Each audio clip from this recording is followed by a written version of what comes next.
फूले film को लेकर के विवाद थमने का नाम नहीं ले रहा है। जिस प्रकार से ब्राह्मण समाज ने फूले फिल्म के खिलाफ तीर कमान खींच रखे हैं, अब अनुराग कश्यप के एंट्री से और कहीं न कहीं आग में घी का काम हुआ है।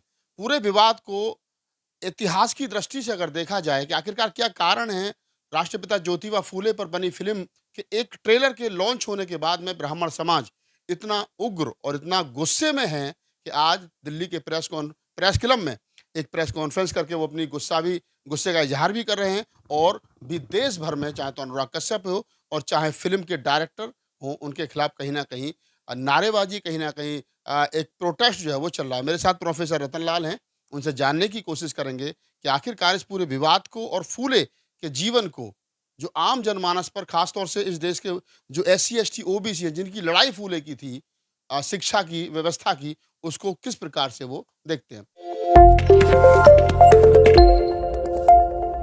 नमस्कार, मैं राहुल नागपाल और आप देख रहे हैं अम्बेडकर नामा और बोल 85 की ये साझा पेशकश। सर, फूले फ़िल्म को लेकर के विवाद, अनुराग कश्यप की वाइल्ड कार्ड एंट्री, ब्राह्मणों की आज दिल्ली के क्लब में प्रेस कॉन्फ्रेंस और देश भर में प्रोटेस्ट, कैसे देखते हो? नहीं, जो समाज इस डिस्कशन के केंद्र बिंदु में है, क्या उनमें कोई समाज सुधार आंदोलन चल रहा है? जी। हैं? कोई समाज सुधार आंदोलन हो, अपने समाज को ठीक करने का आंदोलन हो, हुँ, चल रहा है? तो जो फ़िल्म बनी है, ऐतिहासिक फ़िल्म तो ऐतिहासिक तरीके से ही बनेगी ना। हुँ, जो लोग उस समय सावित्री बाई फुले को मार रहे थे पत्थर, गोबर फेंक रहे थे, तो उसमें ज़्यादातर कौन लोग थे? इसकी समीक्षा होनी चाहिए, इतिहास बताएगा। हुँ, और खाली ब्राह्मण ही नहीं तो उनके जाति के लोग भी विरोध कर रहे थे क्योंकि जिस तरह का पोजीशन ज्योतिबा ले रहे थे दोनों पति पत्नी, उस हिसाब के से बहुत ही रैडिकल पोजीशन था। हुँ, तो कोई भी अगर सीरियस एक्टर डायरेक्टर फिल्म बनाएगा तो ऐतिहासिक तथ्यों को ध्यान में रख के बनाएगा, बिल्कुल। नंबर एक। नंबर दो, कि फिल्म क्यों बनाई जाती है, हुँ, ताकि उससे सुधार हो सके, हुँ, है ना? किसी को हेय दिखाने का प्रयास तो नहीं है। अगर आपको इस फिल्म से इतना प्रॉब्लम है तो आप बताइए कि आपके व्यवहार, आचार व्यवहार में आज कितना परिवर्तन आया है। हुँ, कि आप दलितों पे जो एट्रोसिटी होती है, उस पे कुछ बोलते हैं, आपके समाज के लोग भेदभाव करते हैं, उस पे कोई प्रतिक्रिया होती है कि नहीं होती? तो अगर वो व्यवस्था अभी भी कायम है, तो वही लोग ना विरोध कर रहे होंगे जिनके पूर्वज जो है ज्योतिबा फुले पे और फुले पे हुँ, अपशब्द कहे होंगे या हुँ, पत्थर मारे होंगे या गोबर फेंके होंगे, कीचड़ फेंके होंगे। लेकिन आज मैं एक बड़ा आपको दिलचस्प चीज़ सुनाऊँगा। हुँ, बहुत कम लोग जानते हैं कि अम्बेडकर की क्या राय थी फ़िल्मों के बारे में, और इस पूरे डिबेट में ये जानना बेहद ज़रूरी है क्योंकि अभी अम्बेडकर जयंती हुआ है, हुँ, तो आरएसएस, बीजेपी सब कूद-कूद के सब लोगों ने अम्बेडकर जयंती मनाया है। बिल्कुल। तो ये जानना ज़रूरी है कि अम्बेडकर फ़िल्मों के बारे में क्या सोचते थे। कि मैं इसलिए कह रहा हूँ कि अम्बेडकर अपने राजनीतिक गुरु आदर्श किसको मानते थे? फूले को। फुले को मानते थे। तो फुले पे एक फ़िल्म बनी थी 1954 में, हुँ, ठीक है? बाबा साहब के रहते हुए। बाबा साहब उसमें चीफ गेस्ट थे। अच्छा, मतलब उसका फूले। रेफरेंस बाद में दूँगा मैं। जी। बाबा साहब चीफ गेस्ट थे और ये 31 जनवरी को ये रिलीज़ हुई थी बॉम्बे के स्टूडियो में, 31 जनवरी 54। 1954 को। और आचार्य अत्रे ने फ़िल्म बनाई थी। हुँ, अत्रे का जो स्टेटमेंट है वो भी सुनाऊँगा, बाबा साहब ने 54 में जो अपना भाषण दिया था, उसको भी सुनाऊँगा। लेकिन उसके पहले हुँ, 1942 में हुँ, बाबा साहब ने जून 1942 में फ़िल्म इंडिया जो बहुत चर्चित मैगज़ीन है अभी भी, अभी भी है। उसको एक इंटरव्यू दिया था हुँ, और 4 पेज का इंटरव्यू है। हुँ, जून 1942 पृष्ठ संख्या 48 से 51। हुँ, कोई भी आदमी जाके आर्काइव में इसको अ, देख सकते हैं और फैक्ट चेक कर सकते हैं। हुँ, उन्होंने फ़िल्म के बारे में जो कहा था कि एक एंटरटेनमेंट का भी साधन है, बहुत ज़्यादा सीरियस नहीं रहना चाहिए, कभी-कभी एंटरटेनमेंट लेना चाहिए। कुछ पॉइंट्स मैं बताऊँगा। हुँ,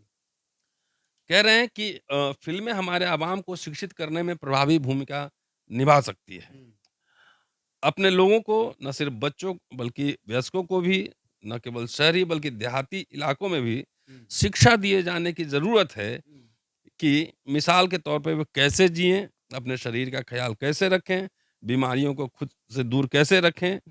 इस देश के फ़िल्म निर्माता अगर इस तरह की फ़िल्में बनाएँ और जनता को दिखाएँ तो देश हित का बड़ा काम संपन्न होगा। होगा। और यहाँ एक फ़िल्म का वो रेफ़रेंस दे रहे हैं जिसका एग्ज़ाम्पल उन्होंने दिया है कि the birth of A baby, ये हुँ, फ़िल्म उन्होंने देखी थी और उसका संदर्भ दिया है कि कैसे उसमें एजुकेशनल चीज़ दिखाया जा हुँ, रहा है।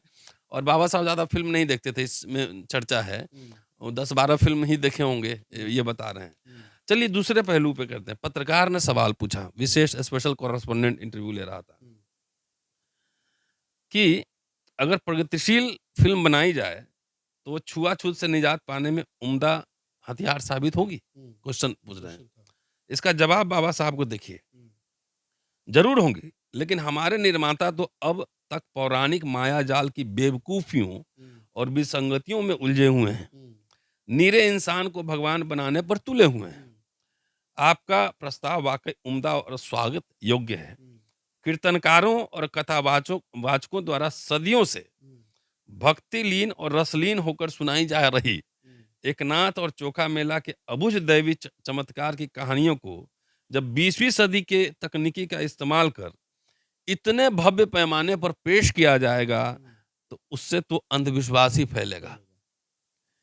क्या ही अच्छा हो कि उसके जगह हमारे निर्माता यह दिखाएं कि दलित आंदोलन और मानवतावादी और धार्मिक खोल को उतार कर बाहर निकल आया है। ये धार्मिक खोल कर बाहर निकल आया है और खुद मुख्तार आंदोलन बनने के लिए जनवादी इंसानी हक मांग रहा है। आज जो फिल्म बन रहा है, उसमें बड़े बड़े मिनिस्टर, प्राइम मिनिस्टर ट्वीट कर रहे हैं। कश्मीर फाइल्स फिल्म है, अभी जनरल डायर आया फिल्म है, उसके पहले क्या केसरी 1 और केसरी 2 चल रहा है, वो फिल्म है। इंदिरा गांधी पे फिल्म बना, वो फिल्म है। तो जो ये कह रहे हैं ये कथावाचक को दिखा रहे हैं, तो इस देश में जितना मीडिया है, जितने बाबा लोग हैं, उसको प्रचार प्रसार प्रोटेक्शन कौन कर रहा है? ये बाबा साहब का ये लाइन नहीं समझ में आया। लिख रहे हैं कि अगर पर्दे पर हमारे आदर्शों का मूर्ति भंजन किया जाए, तो मुझे यह सब देखकर खुशी भी होगी। मेरा मतलब है कि राम और अन्य आदर्शों के पाखंड रेखांकित किए जाएं और उनके सही रंग में दिखाया जाए।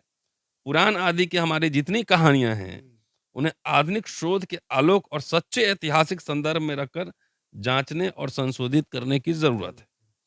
मुझे उम्मीद नहीं है कि कोई निर्माता ऐसा करके अपने मौजूदा धर्म भीरू ग्राहक वर्ग का आक्रोश झेलना चाहेगा। तो ये सब बात है, लंबा है इंटरव्यू, लेकिन इतना मैंने बताया।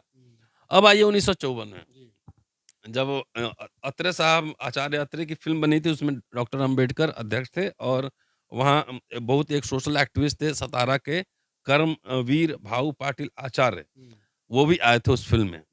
तो जो फिल्म निर्माता है आचार्य अत्रे, वो जो कह रहे हैं बड़ा दिलचस्प है। मुझे बहुत खुशी है कि ज्योतिबा फुले का क्रांतिकारी जीवन रूपहले पर्दे पर साकार करने का मेरा सपना आज पूरा हुआ।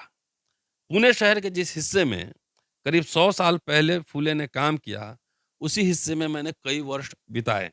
इसलिए उनके काम का और परंपरा का मेरे मन पे गहरा असर हुआ है। सबसे बड़ी खुशी की बात यही है कि फिल्म की शुरुआत डॉक्टर अंबेडकर के हाथों हो रही है। महात्मा फूले दर्शन के सबसे बड़े अनुयायी अगर कोई हैं, तो वह केवल डॉक्टर अंबेडकर हैं।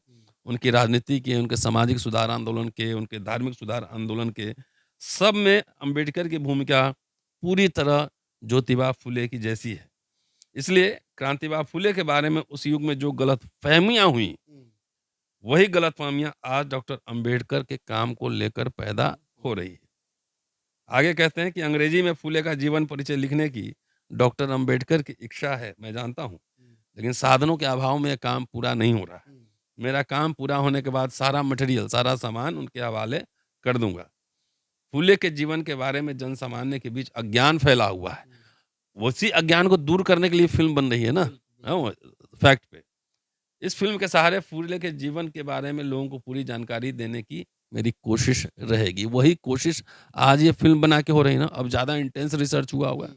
बाबा साहब ने कहा उस फिल्म का जब उद्घाटन देख कर, उन्होंने कहा, और थोड़ा लंबा है लेकिन छोटा सुना देता हूँ। देश के मंत्री देश का उद्धार नहीं कर सकते, बल्कि जिसे धर्म समझ में आया है, वही देश का उद्धार कर सकता है। महात्मा फुले ऐसे ही धर्म सुधारकों में से एक थे। इस प्रकार इस महान समाज सुधारक के जीवन पर बनने वाली यह फिल्म उपयुक्त साबित होगी। 1954 में पहली फिल्म बनी थी। आप ये बताओ, आप तो मोदी जी कह रहे हैं जाति खत्म हो गया, उस समय तो प्रचंड जातिवाद रहा होगा, तो उस समय तो फिल्म रिलीज हो गई, उस समय तो विरोध नहीं हुआ, आज क्यों हो रहा है? 88 में भी एक फ़िल्म आई थी, उसका भी विरोध नहीं हुआ, फूले पर ही बनी थी। सदाशिव आज ये अमरापुर विरोध हो रहा है कि जो anti constitution and anti Indian Republic लोग हैं, जो विचारधारा है वो सत्ता में है।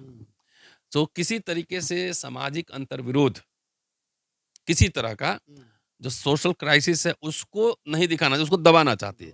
लेकिन ये दबाए दब थोड़ी ही पाएगा। अभी मैंने पढ़ा है कि प्रोफेसर अपूर्वानंद को अमेरिका जाना था लेक्चर देने। हुँ, तो यूनिवर्सिटी को उन्होंने छुट्टी के लिए एप्लीकेशन दिया। नॉर्मली ये होता है कि छुट्टी के लिए यूनिवर्सिटी सैंक्शन करती है और कई लोग विदेश जाते हैं। यूनिवर्सिटी ने होम मिनिस्टर को चिट्ठी भेज दिया। होम मिनिस्टर ने इनसे अपने लेक्चर का जो है कॉपी माँग लिया। इन्होंने मना कर दिया कि हमारे एकेडमिक स्वतंत्रता है, उसके खिलाफ है ये। और आज तक तो कभी होम मिनिस्टर के पास चिट्ठी गया नहीं, है ना? प्रिंसिपल वीसी का काम होता है, कॉलेज में है तो प्रिंसिपल नहीं तो वीसी डिपार्टमेंट के लिए। तो सोचो, जब एक लेक्चर देने के लिए जब इस तरह का हाल हो, अपूर्वानंद दलित नहीं है ना, लेकिन वो राइट विंग विचारधारा से अलग विचारधारा रखते हैं। हुँ? तो उनको भी जब अमेरिका जाने में पाबंदी लग रही है, तो आप सोच रहे हैं कि अभी तो सब समाज जगा हुआ है, ब्राह्मण समाज जगा हुआ है, वो हिंदू राष्ट्र बनाने में लगा हुआ है, लेकिन सबसे ज़्यादा नुकसान उन्हीं का हो रहा है। पहले फ्री में जवाहरलाल नेहरू पढ़ा दिए थे, नौकरी भी दिए थे, पेंशन भी दिए थे। अब तीनों खिसक गया, हिंदू राष्ट्र बनाते रहो। हुँ। तो उनको अभी नहीं पता लग रहा है ना, 15 साल बाद पता लगेगा, जब नई पौध अभी नौकरी में आई है ना, जब पेंशन नहीं मिलेगा, तब पता लगेगा कि हिंदू राष्ट्र के असली मायने क्या हैं। तो जो लोग भाई, जो इतिहास को आप कहाँ तक दबा पाओगे? आप अपने वेदी पुराण को जितने हैं धर्मशास्त्र, उसको मिटा पाओगे? आप ये बताओ, नहीं मिटा पाओगे ना। तो ये एक रेन ऑफ टेरर है, एक तरह से आतंक का राज्य है कि हमसे सहमत हो नहीं तो तुम्हारा दमन करेंगे। उनके तो मन ये उनके ऐतिहासिक तथ्य है कि ज्योतिबा फुले पहले समाज सुधारक थे, जो शूद्रों और त्रिशूद्रों के सवाल को एक राजनीतिक सवाल भी बना रहे थे ना, शिक्षा की बात कर रहे थे तमाम। अब उनको जाहिर है कि जब अब इतना विरोध हो रहा है, जब अपूर्वानंद का सरकार ही नहीं जाने दे रही है, जब हम लोग कुछ बोलते हैं तो एफआईआर हो जाता है। सोचो उस समय क्या हालत होगी, तब भी लोग काम किए।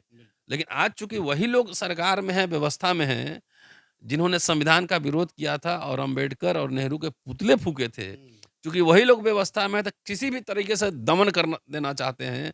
और जो फूले फिल्म पर एक तरह का जो प्रतिबंध है, जो रिलीज नहीं होने दिया जा रहा है, आलतू फालतू कचरा फिल्म, एकदम बड़े बड़े नेता ट्वीट कर रहे हैं, कचरा फिल्म, कचरा टैक्स फ्री की जा रही है। टैक्स फ्री की जा रही है। जो रियल हिस्टोरिक जो पिक्चर है, या तो जो जिन सोर्सेज का इस्तेमाल किया है, जिस टेक्स्ट का इस्तेमाल किया, उस टेक्स्ट पे बहस हो कि आपने फैक्ट नहीं, आपके मनमानी, आपका थोड़ी है कि आप बोलेंगे ये सीन काट दो, ये सीन काट, क्यों काट देगा? अरे आज भी दमन भेदभाव जारी है कि नहीं जारी है? आज भी घोड़ी पर बारात नहीं चढ़ रही है, आज भी डीजे बजाने पर हाथ काटे जा रहे, रेप हो रहा है, वो तो रहा ही है। जिस समाज के लोग अपराधी होते हैं, उस समाज के लोग कितना आंदोलन इसके खिलाफ किए हैं? अपराधियों के साथ खड़ा रहते हैं कि उसके खिलाफ खड़ा रहते हैं? बिल्कुल नहीं, अपराधियों के पक्ष में जनसभाएं होती हैं, पंचायतें होती हैं, बचाने की कोशिश की जाती है। जी। तो आप प्रोफेसर रतनलाल थे और बातचीत का जो विषय था वो आपने समझ गए होंगे। फूले फिल्म को लेकर के विवाद, और विवाद क्यों है? बाबा साहब डॉक्टर अम्बेडकर ने फूले फिल्म पर जैसे 1954 31 जनवरी 1954 का जिक्र प्रोफेसर साहब ने किया, और एक इंटरव्यू बाबा साहब फिल्मों के बारे में क्या सोचते थे। तो फिल्मों पर विवाद, और ख़ास तौर से फूले फिल्म पर जो विवाद है, वो शायद इसलिए है कि ब्राह्मण जो है, जो उसने पाप पूर्व में किए हैं, जब पाप सामने आता है तो वो शर्मिंदा होता है 21वीं सदी में, और उसको लगता है कि ये बार-बार इन पर ज़िक्र जो है वो नहीं होना चाहिए। नहीं होगा, जातिवाद खत्म हो जाना चाहिए, आज भी शोषण अत्याचार नहीं होना चाहिए, जाति के आधार पर तो लोग फिर चर्चा करना बंद कर देंगे। इस पूरी बातचीत के बारे में आपकी क्या प्रतिक्रिया है? हमें कमेंट सेक्शन में बताइए और हमें दीजिए इजाज़त। धन्यवाद।